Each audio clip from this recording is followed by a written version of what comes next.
8万呢？没带来。为什么？我想跟你单独聊聊。坐。你想喝点什么？都行。服务员，2杯馥热白，谢谢。好的。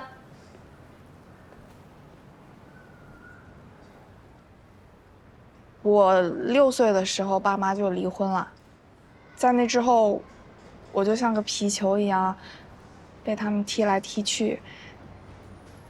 谁有空了就带我几天，没空了就把我丢在奶奶家，或者姥姥家。从我上小学到高中毕业，我父母一次都没有来过我的家长会。但就算是这样，我还是考上了大学。别的小孩考上大学了，他们爸爸妈妈都兴高采烈的庆祝，但是我爸妈对我说：“你满18了，你已经长大了，我们没有义务再管你了。”我兜里面揣着姥姥给我的3000块钱进的校门。那是我最后一次问家里拿钱。大学4年，只要是课余时间，我都会出去打工赚学费，以至于后来毕业的时候，我发现我们系好多同学都没见过我，话也没跟我说过一句。后来我参加工作，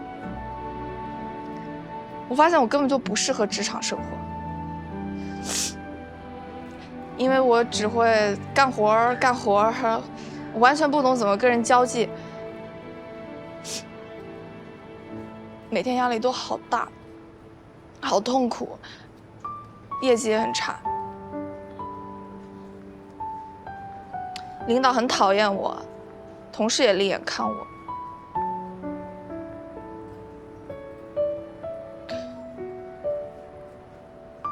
我觉得好孤独，但我又觉得是应该的，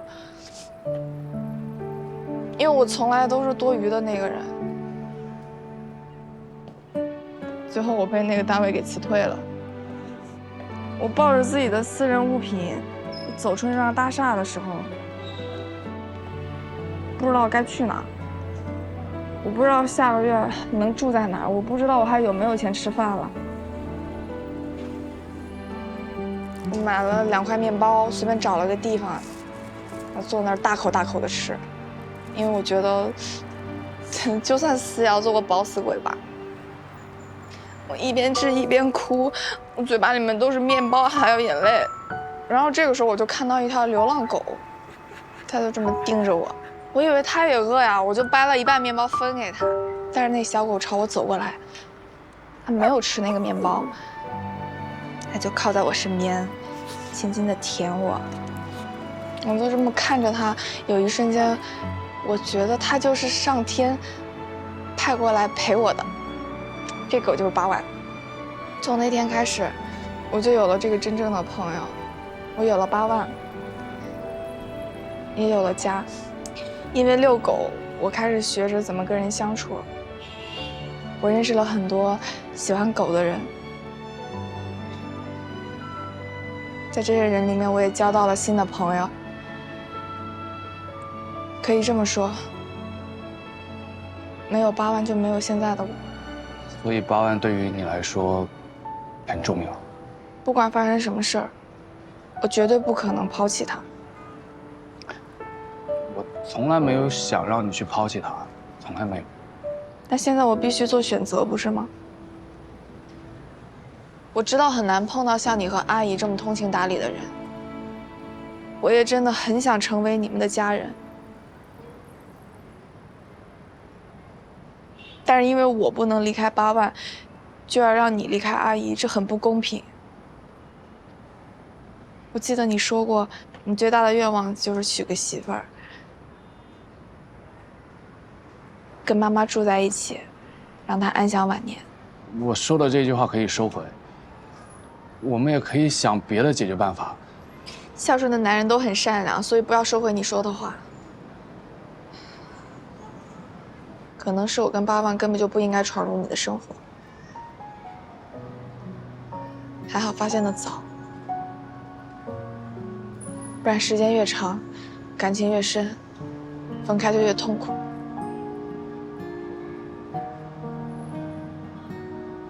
所以，我来做选择。江桥，咱们好聚好散。甜甜，你什么话都别说了，我会心软。再见。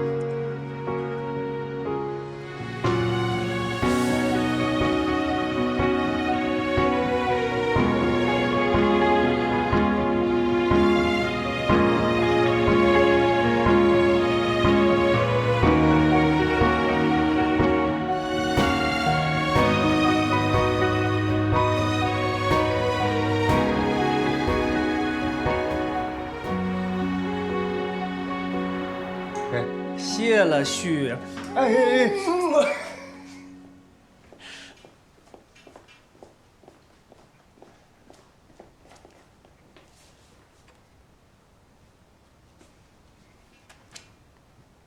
小乐凡，今天怎么看你有点蔫儿呢？哎，有事想不太通。说出来听听，哥帮你通。那得占用你时间了。你什么时候有事儿，哥什么时候有时间？要不要边喝咖啡边聊啊？楼下我请。走着。等一下，要不把你大哥叫上一起吧？信不过我呗？不是，人多力量大，邀请我一起请了。懂事儿。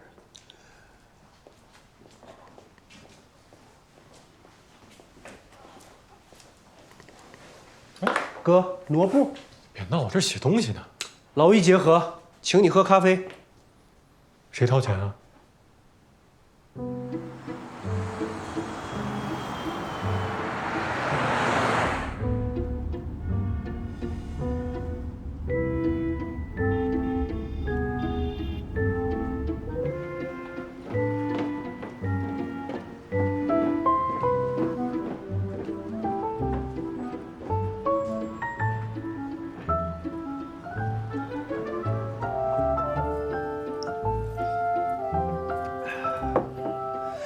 我完全同意秦总的建议，反正普通会员里找不到合适的了，咱就给他升。VIP 里条件好的会员就是多，万一找到合适的了呢？万一还是找不到呢？人家花了钱还没达到目的，我们怎么给人交代啊？你不是挺能说的吗？问你呢，怎么交代啊？就是说，你和马新田分手了。是他跟我分手了。一样。那你找我，是要帮你安排继续相亲？不是，你是不是没有听太明白？我不想和马新田分手，我来是希望你可以帮助我，帮我去劝劝甜甜。未来我跟他无论遇到什么样的事情，我都可以一起去面对。但是分手，我接受不了。可我觉得马新田说的挺有道理的。你们认识才不到2个月，如果8万的问题真的没有办法解决，现在分开，总比拖下去要强啊。感情越深，分开越痛。我现在就痛，很痛。没事儿没事儿，你忍一忍，忍一忍就过去了。不是，我不需要你来劝我分手。你们干婚介的，口头禅不应该劝和不劝离吗？我有什么可忍的？那人家不愿意谈，也不能让人家硬谈吧？条件不合适，就像做题做错了一样，要打叉的。哎呦，急死我了！我跟马新田不是做题，我们很合适，只是现在遇到了一些状况，我需要你的帮助。我说的够清楚了吧？你还不明白吗？小老板，你是真心诚意的向我请教吗？当然了，你要是觉得我诚意不够，那我再帮你点2杯咖啡吧。不用啊，1杯足矣。我也没了。小葵，再来2杯美式。好嘞。现在可以说说你的高见了吗？林可欣这个事儿啊，要说难，很难；要说不难，它也不难。到底是难还是不难啊？俗话说得好，好女不愁嫁。林可欣条件这么好，那要求高很正常啊。虽然难找，但也不至于找不到。哥，你这不废话练习吗？说办法呀！请你出去。哎呀，朗哥，你别插嘴了。冯经理，你继续说。俗话还说，一把钥匙开一把锁。你知道林可欣最难的是什么吗？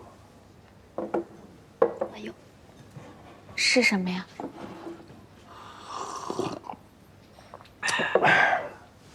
他最难的是，他对感情和婚姻的期待值太高了。你知道为什么现在年轻人谈恋爱更容易吗？因为他们只需要考虑自己喜不喜欢，有没有感觉，感觉到了，飞蛾扑火他都愿意。那眼睛里全是对方的好，那是上头了。对。但是小乐凡啊，等到了叶朗这个年纪，那情况可就变了。我怎么了？因为到他这个年纪，他不上头了，生活阅历多了，社会经验也丰富了，脑子里想的全是物质条件，条条框框态度，满眼全都盯着对方的缺点看。你这么一说，我倒是有点明白了。林可欣还真是这样。对，林可欣开出的条件没问题，关键是能跟他条件匹配的男人早就过了浪漫的年龄了，更重要的是，基本上都结婚了，找不到。哥，你这不脱裤子放屁还是没办法吗？你出去！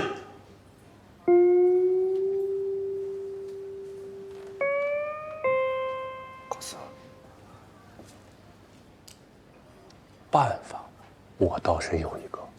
什么办法？我这招是36计之外第37招。什么招啊？我这招哥，是出事了！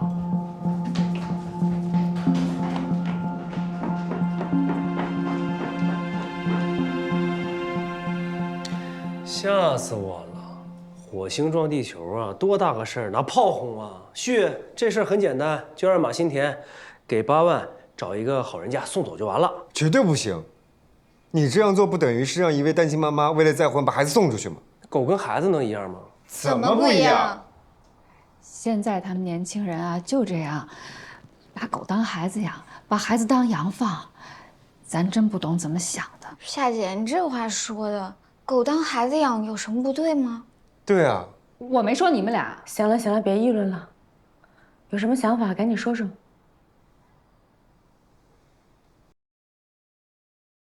丁贵儿齐天外用致腹泻，33年儿童药，妈妈更安心。冯新明，哦，那个如果就像程序说的啊，马新田也不想把8万送走，那现在就只剩一个办法了嘛。痛快点。实在没招，就分别再给马新田、江桥介绍新人呗。对，对，俗话说得好，忘记一段感情，最好的办法就是发展一段新的感情。对，强扭的瓜不甜，来到我们这儿的会员都想要找到合适的另一半，没有人愿意为另一半委屈自己的。马新田是这样，林可欣也是。如果其他人没有更好的办法，那就先按冯清明的想法试试。可以散了。如果不让他们散，你还有什么更好的办法？我是说可以散会了吧？散会。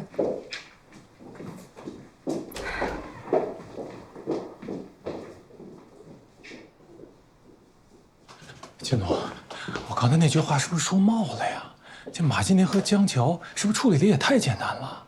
你什么意思啊？你看啊，像马新田这样的人，要求多特殊啊，能找到一个江桥多难啊！可是现在问题的关键是，江桥的妈妈对狗过敏，他们不能在一起，这是原则问题。而对于马新田而言，狗又是原则问题，是他的底线。可狗它毕竟不是人呐。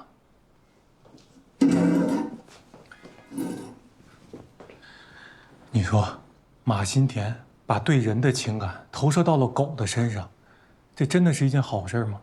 我说句不好听的啊，8万能活多少年？8年？10年？狗的寿命也就13、14年，那8万要是走了，那10年之后谁陪他呀？关键是他那会儿已经过了适婚年龄了，再想找个合适的多难啊！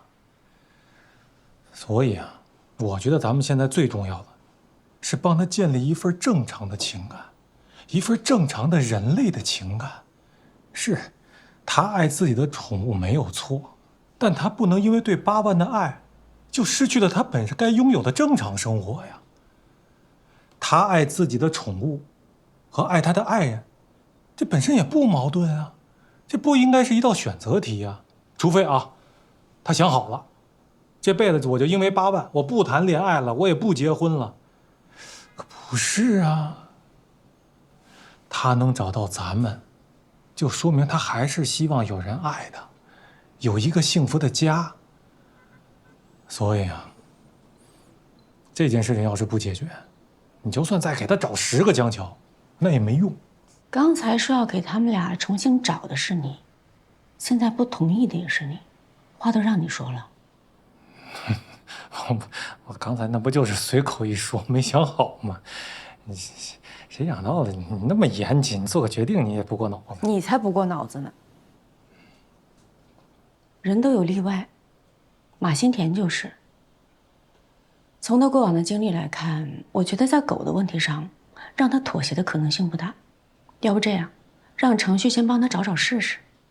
既然我们曾经帮他找到过江桥，只要努力，就很有可能找到赵桥、李桥、王桥。程序，程序，程序。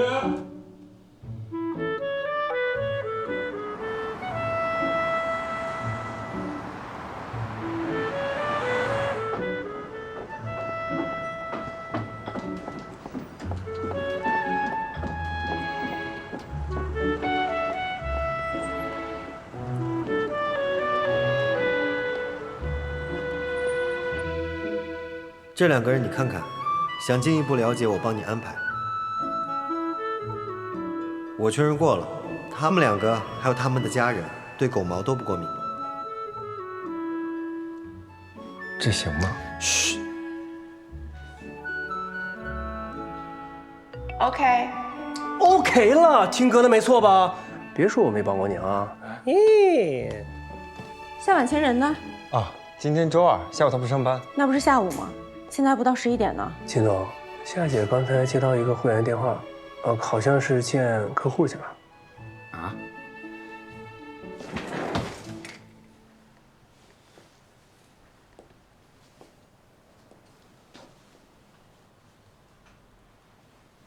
你好。不太好。有什么能为您服务的吗？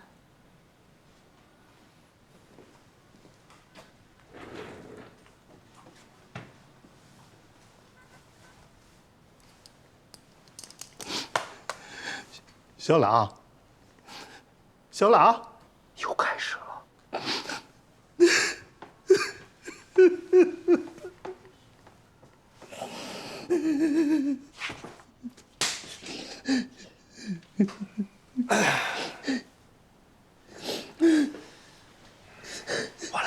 我来吧。什么情况？我也说不明白，您看吧。我亲爱的郭哥，这又怎么了？小朗，我就是想求个好姻缘，找个好老婆，怎么这么难呢？我呀，你们看上去我岁数不大，但是啊，我在我们村子里面，那老话说得好，那就是萝卜不大，大在辈儿上，辈分比较大。我侄孙子今年23了，人家结婚办婚礼，就在这婚礼宴席上啊，我倒成了主角了。那村里老老少少都围着问我，你说你什么时候结婚啊？你什么时候办喜事儿啊？无言以对。最可气的是，我还有个侄孙女儿，追着我屁股后面问我，说：“那我这辈子还能不能吃着你的喜糖啊？”他才9岁呀，才9岁，还是个孩子，字字诛心呐。您坐好。林小姐，找我又有什么事儿？有话快说。是这样，这么长时间我们没有给您相亲成功，我们也挺抱歉的。我们回去反思了一下，觉得我们之前的工作思路可能确实有一些问题，所以我们重新制定了一个计划，请您看一下。我不是说了吗？暂时不要给我安排相亲对象了。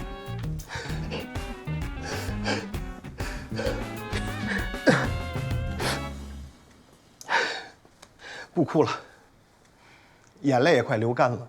哭也解决不了什么问题。我的情况呢，就是这么个情况。我今年都42岁了，再不进步，真的就没机会了。是我工作能力不行吗？是我工作不努力吗？不是啊，那不还是因为我这么大岁数了，我还单着身呢吗？这单身怎么就不能提拔了？没有家庭拖累，那更能一心扑在工作上了。人家老话说得好，成家立业，成家立业，那不得先成家后立业吗？对不对？我这要跟别人比，那我这不是输的起跑线上了呀，我这就是纯的卡在起跑线上了呀。哎哥，好好说啊，只要你不哭，我们帮你解决啊。我在你们这儿会员已经6年了，我都快成功勋会员了，我能等？我这发际线都不能等，快跟旋儿连上了，那等不了了。怎么解决？什么时候解决？郭先生，您先别着急，情况呢我基本了解了，我也理解您的心情。咱们这儿已经从月下求神变成斯蒂尼了，招牌都换了。招牌换了？那原来公司跑了？那谁管我呀？不是那个意思，我的意思是说，招牌换了，但是我们的服务全新升级了，会员的数量、质量也全面提升了。您再给我们点时间，我亲自监督，一定尽快解决您的终身大事，好不好？太好了，真的。小朗，哎，这是谁啊？这是我们总经理，有什么事他说了算。总经理，总经理是吧？啊，您好，您好，总经理。你好，我可算找着组织了，都拜托您了，您可得为我负责。我一定负责。林小姐，您实话跟我说啊，这个婚，您到底是想结还是不想结？你这话说的，我要是不想结，我找你们干嘛呀？钱多烧的。那看您这个架势，我是觉得您一点都不想结呀。冯经理，你注意你的态度。这不是态度问题呀，我今天就算态度再好，帮不到人家那也是白扯呀。你也别藏着掖着了，把真实情况和盘托出，让客户消费的明明白白的，那不然那才真是浪费人家的时间呢。什么真实情况？这个，那个……哎呀，别这个那个的了，还藏着掖着呢。林小姐，您知道您为什么一直找不到合适的相亲对象吗？你们说的，我要求太高了。您条件在这摆着呢，那要求高正常啊，谁不想选个好的呢？那如果说对方条件也好，那是不是要求也高啊？你能看得上人家，人家也得看得上你呀，这才叫般配。你什么意思？我的意思是说，找对象不能无限的放大自己的优点，而忽略自己的缺点。你把话说清楚，我有什么缺点？别急啊，咱心平气和的说。干我们这行的都知道，无论年龄上差异多大，条件上差异多大，20岁的、30岁的、40岁的、50岁的也罢，他只要是个男人，让他们首选，他们肯定都说喜欢20多岁的女的。这话虽然不好听，但是肯定是他们的真实想法。你要是觉得我年纪大，你就直说呗。您别说，您还真是过了谈情说爱的黄金年龄，这是事实。但其实这一点还不是最重要的。一般女人在择偶的时候，免不了会有慕强的心理，这点你总得承认吧？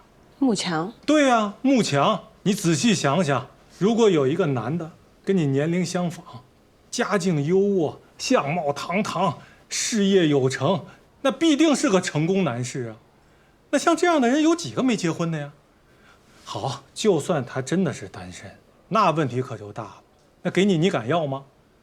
关键是在这个基础之上，你还希望人家跟你志趣相投、热爱文艺。我跟你说，这就是难上加难。正视自己，才能解决问题。我们不能全面出击，但是我们可以重点突破。比如说啊，有些女的就想找个有车有房的、经济条件好的，那没问题啊。那是不是在样貌、性格上就要降低一些标准呢？比如说，还有一些女的啊，就想找个帅的、阳刚、霸气、说一不二，也没问题啊。那是不是在学历啊、工作上啊做出一些妥协呢？比如说像林小姐您就非要对方跟您志趣相投，在精神层面上能跟您产生共鸣的，那是不是在其他方面就要降低一些标准？咱们都是普通人，本来自己就不完美，那干嘛还要求别人面面俱到啊？我听懂了，按你的意思，婚姻就是将就。我为什么要将就？我就不将就。那你要是这个态度，那咱们怎么往下聊啊？是你们来找的我。好，打住，就当我没来过，行了吧？哎呀，你看我说什么来着？他的问题根本就不是说找不到相亲对象，是他的相亲对象现在还在海里漂着呢，全宁州没有。那是因为他想找的就不是一个具体的人，他找的是他想象中的那个人，能找到吗？找不到。我又没让你找。林小姐，我呢，给您提一点点小建议。如果您想好了，这辈子我就一个人单着，我就自己过了，也没问题啊。现在不想结婚的人多多呀，也不用为家庭的琐事、老人孩子所牵绊，想干嘛就干嘛，多自由啊！年轻的时候咱就想一件事情，好好挣钱。哎，老了，咱就往养老院里一待，这辈子就算过去了。这怎么过不是过呀？太过分了啊！这就过分了。我说的都是实话。他要是不把自己的心态放平，想找男朋友，没戏。我找你们是为了相亲，不是为了受气的。请你们以后不要到我这儿来。林小姐，林小姐，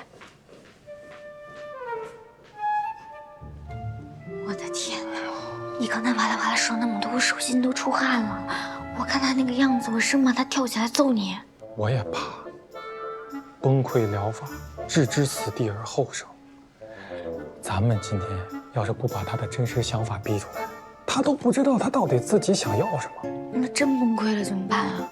我这个崩溃疗法后劲儿很大，你让他自己想想，没准明天就改主意了呢。走，安天子，别等会儿周过来揍我。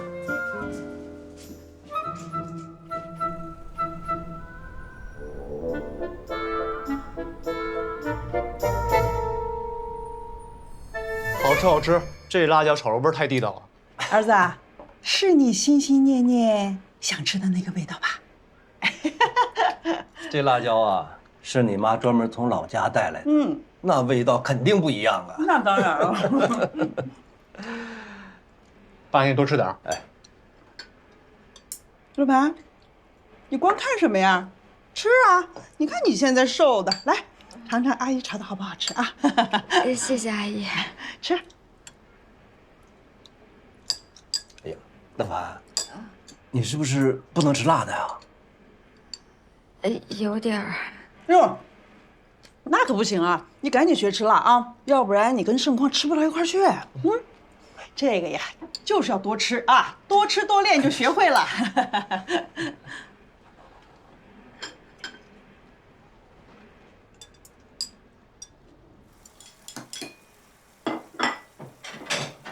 妈，我帮你。哎呀，别添乱了，去，我来，这是男人干的吗？去陪你爸去。你都坐了好几个小时高铁了，多累啊！不累，谁说我累了呀？爹，你先让我来。哎呀，我来。阿姨，您去歇了吧，我来吧。啊，行，那你来吧，那就辛苦你了啊。没事，去洗了去。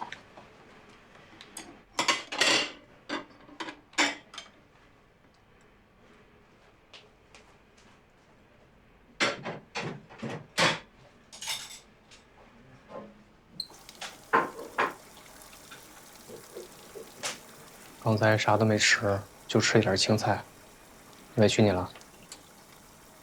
委屈啥呀？阿姨说了，我必须学会吃辣。我老婆就是懂事儿。去。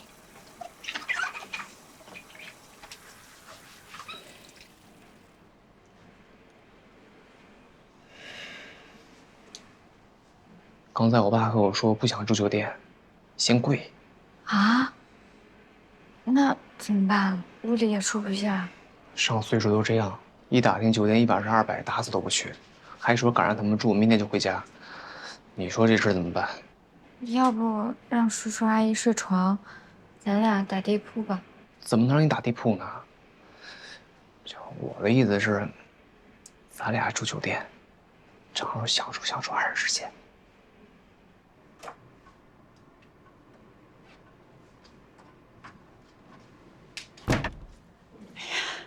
乐凡啊，你看这房子太小了，还得麻烦你出去住，真是不好意思了。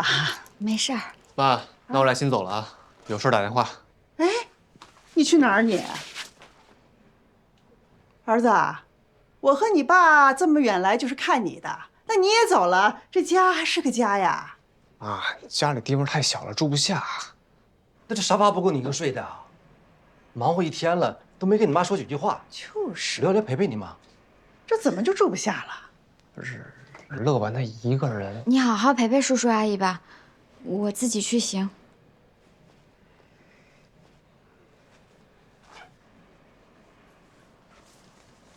我送你。不用不用，你陪叔叔阿姨好好聊聊。你到店给我发消息啊。啊，知道。叔叔阿姨再见啊，路上小心啊。慢点啊。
你怎么在这儿啊？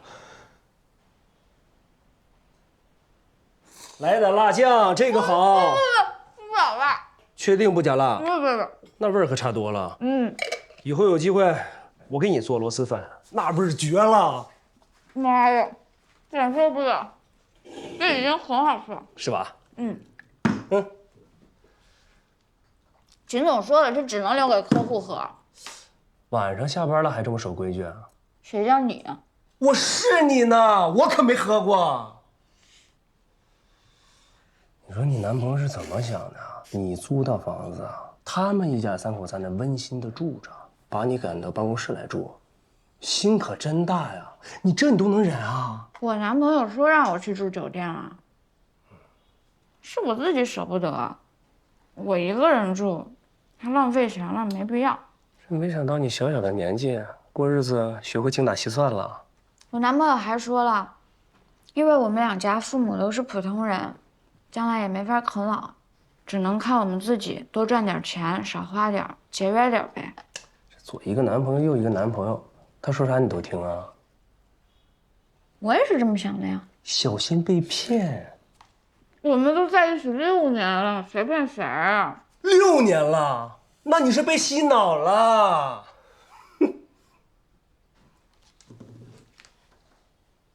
我看起来有这么傻吗？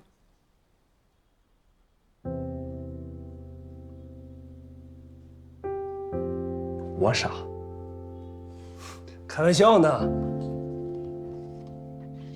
遇到真爱不容易，要好好珍惜啊。我会的。打算住多久啊？7天、10天吧。怎么了？报备啊！我是咱们公司保安，你忘了？谢谢你的泡面。朗式泡面，随叫随到。吃好了，把灯关了。狼宝，晚安。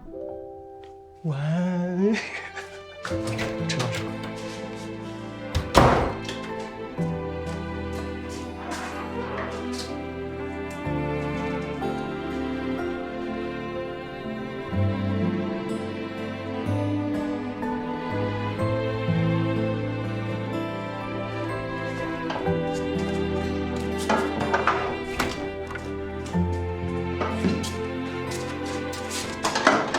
你踏踏实实的睡，我把门锁死了，你肯定进不来。晚安。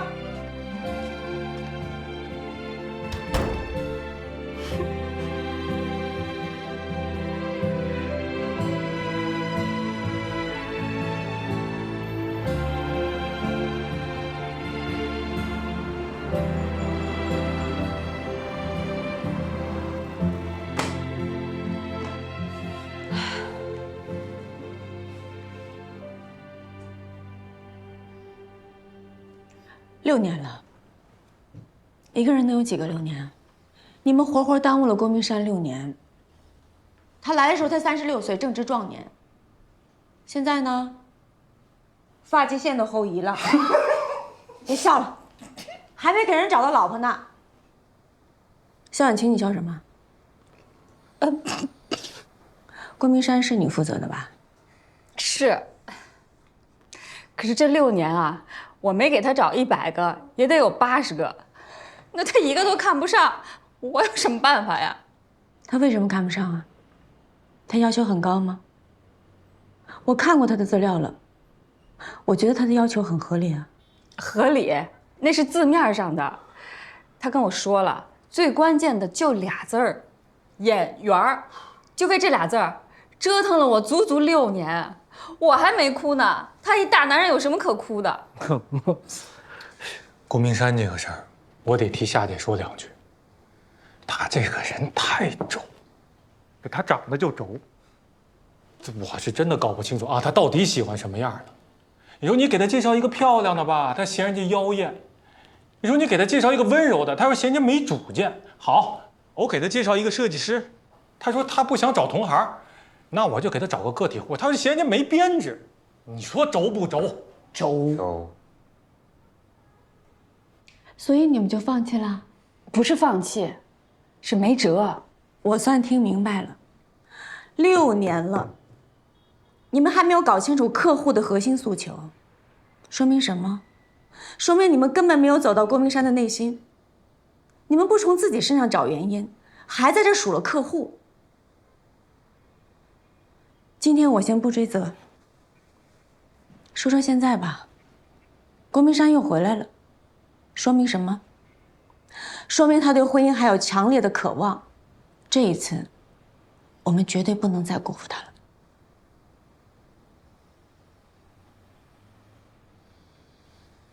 要不再试试碰碰乐吧？该试就试。嗯。鉴于郭明山这个客户比较特殊，我决定，谁愿意接手这个案子，按拉新会员算。你把手放下。叶朗，郭明山交给你负责。凭什么？郭明山是我的会员，我都跟6年了。刚才是谁说没辙的？我现在说按拉新会员算，你就抢着要了。如果交给你，你打算怎么做？我继续找呗，我还能怎么做呀？那你交给叶朗，他不也得找吗？叶朗比你负责呀。还有一件事儿，我想问你，每周2、周5下午你都不来上班，这件事儿，我需要你给我个合理的解释。这么多年一直都这样，有什么可解释的？那就从这周开始，取消。你就是看不上我，处处给我穿小鞋，你直接轰我走得了呗。倩倩，你别和稀泥了，我都忍好几次了，太过分了。我这是规章制度，一视同仁，我没有觉得我过分。秦总，这个事儿吧，你别说话，你这小鞋我还不穿了，你别以为我非赖在这儿不走，我就不信出了这门我还能饿死啊！我不想跟你吵架，我说的是纪律。那你给我听好了，姐不干了。姐，姐。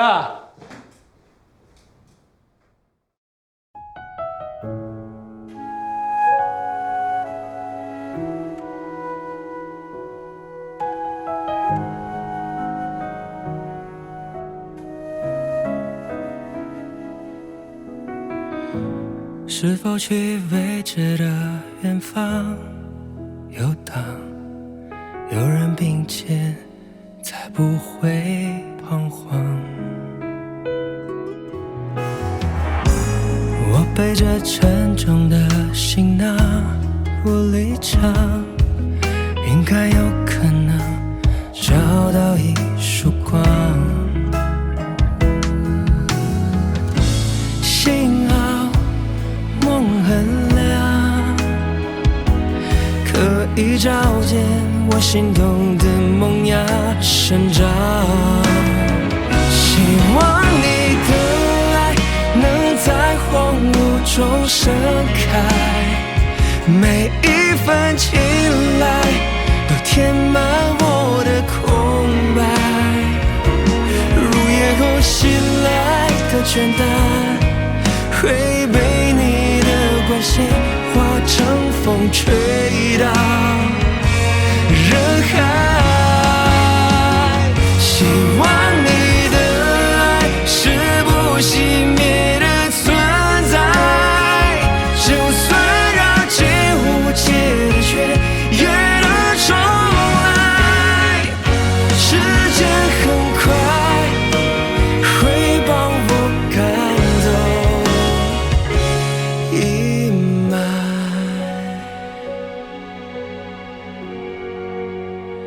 希望你的爱能在荒芜中盛开，每一份青睐都填满我的空白。时间很快会帮我赶走